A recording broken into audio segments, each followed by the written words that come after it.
Well, folks, it seems our old pal, the tariff man himself, is back at it.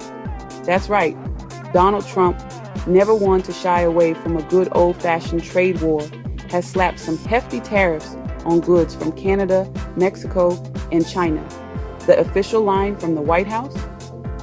It's all about combating drug trafficking, specifically fentanyl. They're pointing fingers at all three countries, claiming they're not doing enough to stop the flow of this deadly drug into the U.S. Now, while the fentanyl crisis is a serious issue, using tariffs as a bargaining chip feels a bit like using a sledgehammer to crack a nut.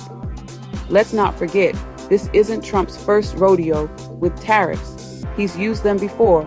Remember the whole trade war with China a few years back? And just last year, he even hit Colombia with tariffs over a deportation dispute. So it seems like tariffs are his go-to move whenever he wants to throw his weight around on the world stage. Unsurprisingly, both Canada and Mexico are less than thrilled about these new tariffs. They're calling foul, arguing that they're being unfairly targeted. Canadian Prime Minister Justin Trudeau is gearing up to address the issue. And let's just say, the Canadians aren't known for backing down easily. They're talking about retaliatory tariffs, potentially even an embargo on U.S. goods purchased by their government. Down south, Mexican President Claudia Sheinbaum is also preparing a response. Mexico is pushing back hard against the fentanyl accusations, highlighting their efforts to combat drug cartels and pointing the finger right back at the U.S. for its role in fueling the demand for drugs. It's safe to say that relations between the U.S. and its North American neighbors are a tad frosty right now. Now, while Trump might think he's playing four-dimensional chess with these tariffs, there's a good chance they'll end up hurting American consumers the most. Experts are predicting price increases on everything from groceries to cars.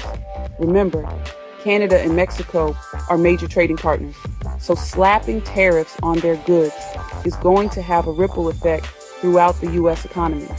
And let's not forget about the potential chaos these tariffs could unleash on already fragile supply chains. Businesses that rely on imports from Canada and Mexico are scrambling to adjust, but it's not as simple as just flipping a switch and finding new suppliers.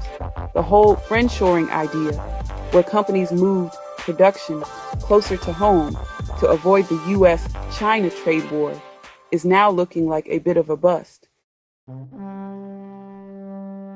So, what's the end game here? Honestly, it's anyone's guess. Trump seems to believe that tariffs are some kind of magic wand he can wave to get what he wants. But the reality is, they're more like a double-edged sword, capable of inflicting just as much damage at home as they do abroad. These new tariffs have injected a huge dose of uncertainty into the global trading system. And as we've learned time and time again, uncertainty is not exactly a recipe for economic stability. So buckle up, folks, because it looks like we're in for a bumpy ride.